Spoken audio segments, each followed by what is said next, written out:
Alright guys, welcome back to Days of Darkness and welcome to my review of Texas Chainsaw Massacre. This one came out in 2022. It is starring Elsie Fisher, Sarah Yarkin, and Olin Foray, and was directed by David Blue Garcia. So, by the way, if I sound fucking weird or nasally, it's because my allergies are kicking my fucking teeth in, dude. It feels like someone is running a tube through my nose and down through my throat, and it's just pouring mucus in there constantly, and it fucking sucks. I hate to be gross, but that's what's going on. So yeah, if I sound, like I have a deviated septum, that's why. And if you hear a lot of or anything like that, that would also be the case. But I will try to abstain from that for your viewing and or listening pleasure. Now then, Texas Chainsaw Massacre 2022. Don't put the in there, man. That's the original. I hate the fucking title of this movie, dude. Like, just call it, anything. The Return of Texas Chainsaw Massacre or anything. It's just fucking stupid. But moving on. The actual movie itself. We're going to do the ranking after this review. Spoiler alert. And the way I feel about this movie is honestly the way I feel about the majority of Texas Chainsaw Massacre movies, man. It's a very mixed bag. There are things that I like about it, but I feel like there are decisions that were made at some point within the filmmaking process that just don't jive with me, man. First of all, the story here. I feel like, again, I've said this about several other major franchise entry horror movies. I feel like if this movie had nothing to do with Texas Chainsaw Massacre, it would have a little more legs under it. I talked about that with Leatherface in the last Texas Chainsaw review. To me, the setting here and just this overall story, it's fine. It's decent. It doesn't scream Texas Chainsaw Massacre to me. I do not get that vibe from it at all. Maybe that's me being a total mark for the original and just wanting this movie to, invoke feelings of that one or whatever, but to me, the setting just doesn't really work. I understand the story. The story here is we have millennials, influencers on the internet because who the fuck wants to do that, right? Anyways, but they're setting out to this Texas town of Harlow, and their goal is to, I imagine these guys are pretty wealthy, and their whole goal is to buy out this ghost town of Harlow and turn it into this utopic place for people to kind of, get, as they say in the movie, get away from the violence and how the world is and stuff like that. And it's like, I get it. It just feels like an excuse for nobody to be there except for the fucking cast. Because I feel like I'm pretty sure this was filmed during COVID. I may be, I'm almost positive. So it just feels like it's a built-in excuse to have this place be a ghost town, even though they have a sizable cast. So I don't know. I really don't fucking know, but all I know is that, the story is just weird. It's just a very weird angle to involve Leatherface. And if you're wondering, where does Leatherface come in to the situation, after the original, because this is a direct sequel to the original. It's like the fifth one of those. But it is a direct sequel. So anything else in the series, no longer canonical. But he ends up running away after the events of the first Texas Chainsaw. And then he ends up in Harlow, and he is adopted, and he is brought into this orphanage run by this old lady. And that's just where he's been. And Leatherface, we'll get into Leatherface as a character. Guy should be like almost 70 years old. If I'm not mistaken, it feels like he should be almost 70 because I think he was 20. He's like somewhere near his 20s or in his 20s in the original, so he should definitely be in his 70s. Looks like a spry 50-year-old though, so that's weird. But again, this series blatant, just ignoring time and the passage of time and stuff like that. And once this film really gets going, you can see it even more. But yeah, so, these influencers are obviously, their whole goal is to buy out this town, but this lady is not fucking budging. There's also a mechanic there who he kind of fills the role of, he's kind of like their moral foil, in that he's a gun-toting, tobacco-spitting fucking patriot, and they are very much not that. And I did say this in my podcast spoiler-free review. I do admire that the angle they kind of took with this is, yeah, people might believe things differently than you. That doesn't make them a bad person inherently. And I like that they take that role with him. They could have very easily had... I can't remember. I'm not going to pretend to remember any of these characters' names. I'm sorry. I know I should write them down, but to me, I feel like if I don't remember them, that kind of tells you everything you need to know about the characters. But anyways, I like that they took the approach with him that he does end up being a pretty solid guy, even though he doesn't believe the same things that these people believe. I feel like that's a pretty good message to send, especially for a little horror movie like this, But yeah, so this lady is not budging whatsoever. And she ends up having a fucking heart attack or a stroke or some shit. She dies in the ambulance, and then Leatherface fucking goes nuts. While we're at it, let's fucking talk about Leatherface. Like I said, the whole he should be 70 years old thing, it is what it is. It's how it is. I'm not going to spend too much time on it. I just think it's a little fucking weird. Because this dude is active in this movie. He's running, he's throwing chainsaws, he's fucking taking shotgun blasts, he's fucking taking chainsaws to the neck, and he's just not fucking, he survives the movie. Spoilers, sorry. But, yeah, man, so that's a pretty fucking healthy 70-year-old man, or almost. I think he's supposed to be like 69 or something like that. If my math is correct, which it usually isn't. So, but Leatherface as a character, I feel like they do an okay job. I feel like they do a decent job with the character. Obviously, I don't like that towards the end he basically becomes this Jason clone, and like he's unkillable. Like I said, he takes shotgun blasts and takes a fucking chainsaw to the fucking neck, and he's just fine. It's like, okay.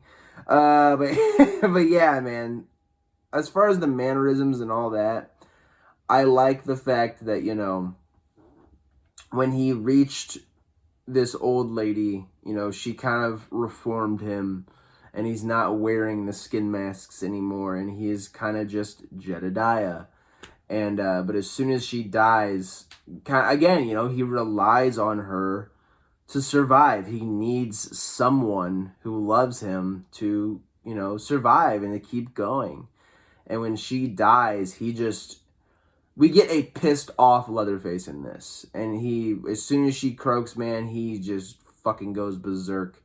And while I do not like the Jason Voorheesing of his character, which is a trait, which is a term I will now coin, the Jason Voorheesing of Leatherface, he does get some fucking wicked kills. And to me, there are films that just depict Leatherface as a mindless killing machine. To me, I still get traces of that original Leatherface. It's just now he's angry. Before he was scared, he was timid in that original movie, and now he's just fucking pissed off, and he's ready to kill. That is what I get from this Leatherface, so I liked that. Not a fantastic depiction of the character or anything like that, but far, far better than some of the shit we've gotten before by a country mile, by a Texas mile. But yeah, man, so one problem, I wanted to address this really quick. One problem that I hear a lot of people having with this movie is the political commentary in it. And there is some very, very heavy-handed political commentary. I touched on it a little bit when discussing the mechanic character.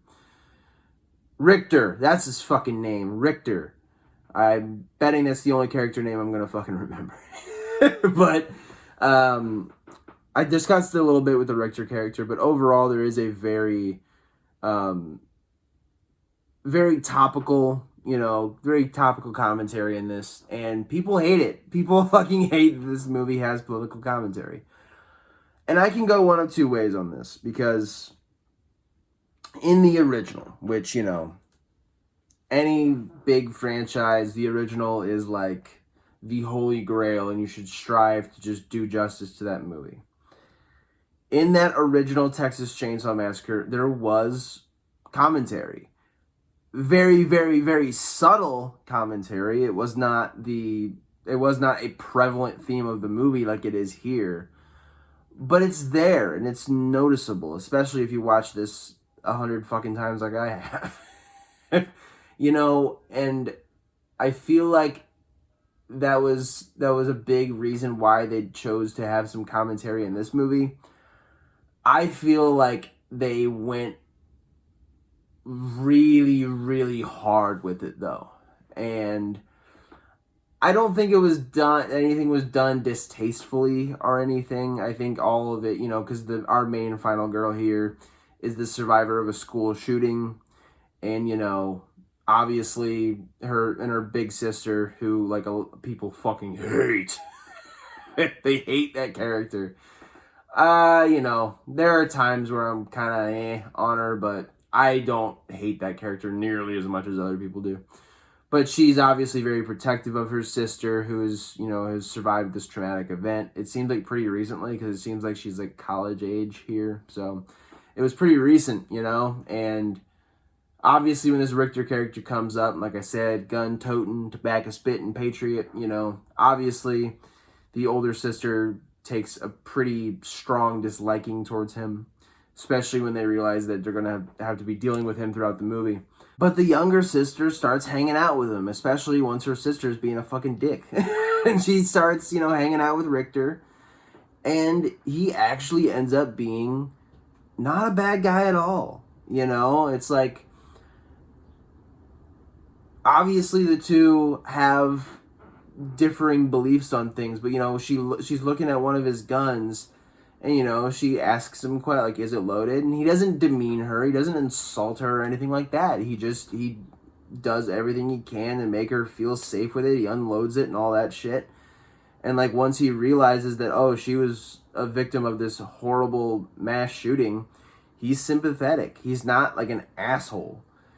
And there are certain, and I like that they take that approach with that character. Could have easily made him a fucking dickhead. Like, I feel like a lot of writers just would have done that. But, people are confused of, is this movie pro-gun or anti-gun? I don't think it's either, man. I feel like the message of this movie is, hey, people are going to fucking believe differently than you. You're gonna have, I hate even using this terminology on this fucking channel, but you're gonna have liberals, you're gonna have conservatives, you're gonna have those people that are in between. It's just how life is, man, and it's not gonna change. So in this case, when there is a fucking hulking, massive, almost 70-year-old, but yet still very nimble, serial killer with a fucking chainsaw and a human face on his face, trying to kill everybody, it doesn't fucking matter what political alignment you have. It doesn't matter like what you believe, what you don't believe. In that case, you need to fucking band together and do everything you can to tackle and fight this fucking evil. I feel like a lot of people could use that, slap in the head, no matter what side they're on in the equation of, hey, we're letting shit divide us, and we need to come together on some shit, man. But yeah, that is your Political Talk 101 with Days of Darkness. Let's fucking get away from that. Anyways, a lot of people have a problem with that political commentary and stuff. For me, it's very heavy-handed, but I understand why it's there. I do feel like they could have dialed it back just a bit. Anyways, My main problem with this movie, there's a lot of things, like the story's weird, the commentary, while, topical and valid, is a little heavy-handed. My main problem with this movie is Sally Hardesty. Why is she in this? I feel like I was a little softer on it when I first watched the movie, because I was just happy to get a semi-decent, watchable direct sequel to Texas Chainsaw Massacre. But I watched it this time, and it's just, her inclusion in this just feels fucking worthless. And it doesn't help matters that, the original actress who played Sally Hardesty is no longer with us. And now you just have this woman playing her, who's great in the role. Don't get me wrong. She does a fine job. But it's just weird to me. It's weird because she's barely in the movie. And then in the third act, she pops up, and it's this whole Laurie Strode Halloween 2018-esque arc where now she's trying to get revenge against Michael, and I've been waiting for this night forever, and yada, yada, yada. And they have a little skirmish, and I almost fucking forgot. She has a clear line of fire. She goes into this building, Leatherface is just fucking sitting there. She has a shotgun pointed at his fucking head. Obviously, now we know that shotgun blasts, I guess, just don't do anything to him. But at the time, she didn't fucking know that. And I'm sure if you would have blown his fucking head up to bits, he probably would have died. So, you've been fantasizing about this. You've been thinking about this forever. He killed your friends. He fucking ate your friends, you're pretty sure. Fucking kill him. This has been eating away at you. But she just stands there, and she, wants him to remember. She's like, say their names. I'm like, who gives a fuck? Kill him now. What the fuck are you doing? And even worse, Leatherface doesn't retaliate. He just gets up and just walks away. And it's like, does he remember her? And he's just trying to be like, you don't mean anything to me now? Or, that whole scene with those two in that fucking room was just weird. It's a very, very, very weird movie. To me, if you have been fantasizing, I don't recommend anybody do this, obviously. But if you've been, aching for revenge against somebody, you're going to take the first fucking chance you have to kill them. And she just doesn't. Very fucking weird decision. They have a little skirmish out in the alley, and then he just fucking kills her. Straight up. Kills the shit out of her, too. He fucking takes a chainsaw right through her fucking gut, mows up her, and then throws her in the fucking trash. I'm like, what the fuck? Oh, fuck. Allergies. I'm like, okay, so that was just for fucking nothing. You have this, albeit semi-mediocre, build up to this fucking big climactic moment. Just kills the fuck out of her. Just no revenge. Fuck you. I understand, and not only that, she lives through that. She fucking survives that shit. And, for several minutes, too. It's one thing if you get slashed on the chest or you get slashed on the stomach and you can survive for a little bit. He impales her with a chainsaw and fucking mows up her torso. And she's just alive. I'm like, people are fucking invincible in this movie. Jesus Christ. But yeah, man. So later on in that same alleyway, he has the final girl basically dead to rights. And Sally Hardesty, mowed fucking torso and all, puts a couple slugs in him. And he goes running off, and she encourages the final girl to kill him. And then they proceed to not kill him. So it's he survives, so there's literally no purpose for Sally Hardesty. She gets no revenge. You get nothing. You're just dead. It's they totally could have just not had her in this movie. Didn't have to happen. You could have had, Richter play that fucking role. Later on he gets fucking killed and he encourages her to fucking go kill Leatherface, and you could have written that way different. But you gotta have your legacy characters, man. So Sally Hardesty's here and she fucking just dies. It's very, very anticlimactic. Very weird choice. And we get a bonkers ending here. So Sally basically, tells her, go kill him. They have this very just fucking crazy final battle in this movie theater. And, he tries to drown her and shit. We get a lot of intelligence from Leatherface where he starts up the chainsaw and he just leaves it sitting there. So she pulls back the curtain and it's just the chainsaw. She goes, oh, fuck. And he tackles her into the water and shit. That was kind of fun. It seems a little uncharacteristic for Leatherface. It seems like he's just a brute that'll just fucking go after you with everything. He doesn't seem like a big thinker. But, I feel like this movie, at this point, this whole final battle really doesn't do a whole lot of justice for Leatherface. I said that, they depict him pretty well for the most part, but you get here and, he's doing these, tactical things and he's fucking just very weird. Very, very fucking weird. But eventually, he gets a couple, the final girl gets a couple fucking shotgun buckshots in him, not dying. And then the fucking sister gets that fucking chainsaw, man, and it's running. The chainsaw is running. Now, obviously, she doesn't know how to fucking use a chainsaw. This is probably the first time she's ever picked one up in her fucking life. But she mows up him. She doesn't impale him. doesn't cut his fucking head off or anything like that.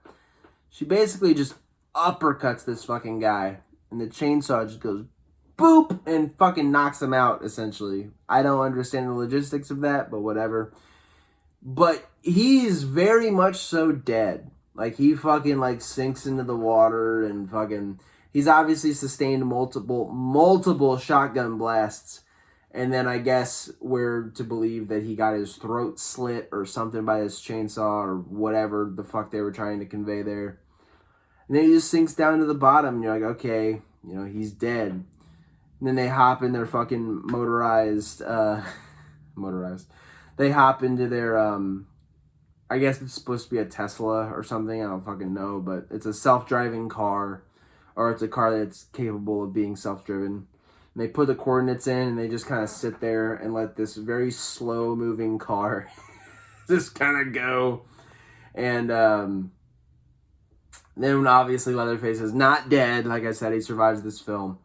And he fucking busts in there, rips the fucking girl, the sister, out of the fucking car. And then the final girl pokes her fucking head through the sunroof.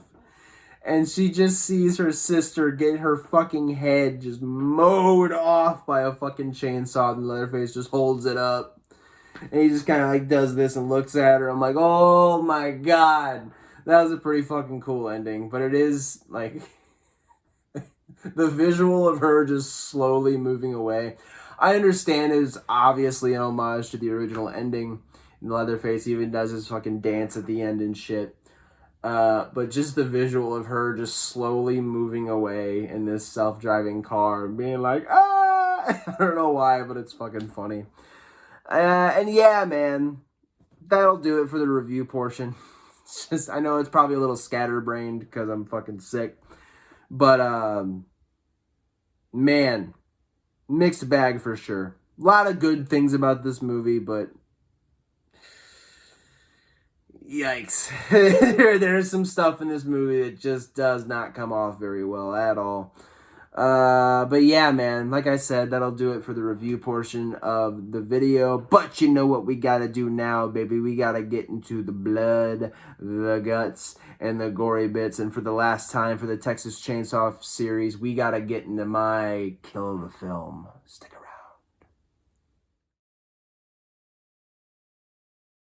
The Texas Chainsaw Massacre, as I've said, is a very mixed bag of a film. Definitely some good stuff, definitely some bad stuff. But one thing that I can say that this film excels in is the blood and the guts. Oh shit, dude. we get some fucking good stuff here, man, as far as the red viscous fluid is concerned. Obviously, when the old lady dies, Leatherface fucking snaps. Literally, we get the first kind of Jason Voorheesing of his character where he just displays this super strength. Not saying somebody can't be strong enough to just snap somebody's fucking bones, but it just seems a little like one-handed, just seems a little out there, but whatever. It was a fucking great kill. Snaps this dude's fucking arm, his fucking jagged, broken bone is sticking out, and then Leatherface just starts stabbing this fucking guy. It's like, oh my god, with his own fucking bone, just stabbing him in the neck. Dude tries to pull out a gun to shoot him. He fucking shoots the other cop who's driving the ambulance. And, yeah, man, he fucking gets obliterated. The main influencer's wife, who I don't even think is named in this movie, they all crash. She's trying to radio for help. Leatherface comes by and just totally obliterates the other cop, who's pretty much already on death's door. Just smashes his fucking head in with a, believe it was an oxygen tank. He takes the oxygen tank from the old lady, who's dead now, and fucking just obliterates this fucking dude. And I didn't even mention before that, you know, when she's radioing for help, you can literally see him and hear him, like, sawing the old lady's face off, just cutting her face, and you can hear that. It's like, ugh! He's fucking chopping her face off. And then he holds it up. Great shot there. He holds it up, and you see the fucking sunlight peering through this skin mask. Gross as shit, but good stuff. And then, yeah, he comes by, kills the other cop, and then, you know, she's pretending to be dead or knocked out or whatever, but he obviously catches her and takes a shard of glass and just stabs her and then guts the fuck out of her. It's like, oh! So that was all good shit there. Obviously, the Dante and the face slash, you know, that cool swinging door effect where he fucking, you know, this door is just swinging, so you don't get all of the violence. You don't see exactly what happens to him. You just see Leatherface take a hatchet and just bam, right across the face. And you think he's dead, but he does end up surviving for a little longer, and he's like kind of stumbling out. Again, little far-fetched. I feel like he would have bled out pretty quick from that wound he sustained. But you can see Leatherface hit him so hard with this fucking hatchet that not only is his face obliterated, but you can see his jaws kind of fucking hanging. It's like, oh god. And then, you know, he eventually does bleed out and dies. The bus massacre. So I kind of glossed over this, but, you know, they buy out this Harlow, right? And there's a bunch of shit with the deed, which I always kind of found confusing, but nonetheless, they have the town, and they're fucking shopping it around the different buyers and shit, and people who are gonna open up businesses there and all that. But they end up getting rained out, so they all go on the bus. Leatherface ends up on that bus, and for the first time in the Texas Chainsaw Massacre series, I can comfortably say, you know, not saying the other movies shouldn't be considered massacres, but holy fuck, man, we get a chainsaw massacre. We got dudes getting their fucking arms chopped off, their legs chopped off. Shout out to the now very beloved Try Anything and You're Canceled, Bro. That was pretty bad. But yeah, it fucking mows into a bunch of people. Most notably, the guy on the ground gets the chainsaw right to the fucking chest. But you can just see him like mowing into people. And big one for me was the dude getting the chainsaw in the ass, out through the fucking dick. And then he goes over to this girl. He basically steers this fucking guy over to this girl, and then she gets the chainsaw right to the fucking vag, man. So a little bit of, I'm not even going to make a joke about that, honestly. It's just fucking gross, man. Out through the dick, in through the vag. Good lord. You can clip that if you want. Use that for whatever you need to. Please don't. But yeah, man. I'd say one of the bigger as far as the side characters, one of the more influential influencers or fucking whatever. The one girl who like refuses to call the cops and just kind of sits there and does nothing like a fucking idiot. She tries to escape through the window and Leatherface just cuts her clean in fucking half, and her upper half falls out of the bus. Lower half is still in the bus. Get a couple good fucking gory bits drooping out of there. Very, very gross shit. But easily for me. Oh, obviously I mentioned it in the ending, but you know, the big sister getting her fucking head cut off by Leatherface at the very end. Good stuff there. But to me, man, kill of the film's gonna go to Richter, dude. He tries to fucking bone up to Leatherface, and it does not work out too well. He gets a couple good licks in, but Leatherface takes a hammer, fucking just turns his leg inside out. I'm like, oh! He's still fighting him though, man, but Leatherface gets him on the ground. Well, they shatter a window, and Leatherface basically forces this dude's neck onto a shard of glass. And he's bleeding out. He kind of falls to the ground. And Leatherface finishes him off with that fucking meat cleaver, dude. Just pancakes this dude's fucking head. Absolutely brutal. Like, you see him kind of reaching because the older sister is under the bed. And he's trying to give her the keys and shit, you know. And he's about halfway there. And then you just get boop. And you're like, oh! And then he just keeps fucking going. And yeah, it just turns this dude's fucking head to hamburger, man. Absolutely brutal shit. And that'll be my kill of the film, dude. Fucking very weird movie. I'm not going to say I don't recommend it. If you want another sequel to the Texas Chainsaw Massacre, go for it. I feel like it's a solid watch, but like I said, a lot of weird fucking shit going on in this. There is a proposed sequel, by the way, at the end. You know, after the end credits and all that shit, you see Leatherface kind of going towards the original house. So I guess they're trying to tease a sequel for that, if there ever even is one. I wouldn't count your chickens before they hatch. I'll just say that. But who knows? Maybe. I mean, if there is, I'll fucking watch it. Whatever. I do a horror YouTube channel. I kind of have to. So. But yeah, man, that'll do it for the that'll do it for Texas Chainsaw Massacre. And next time on Days of Darkness, we are going to be ranking the Texas Chainsaw Massacre series.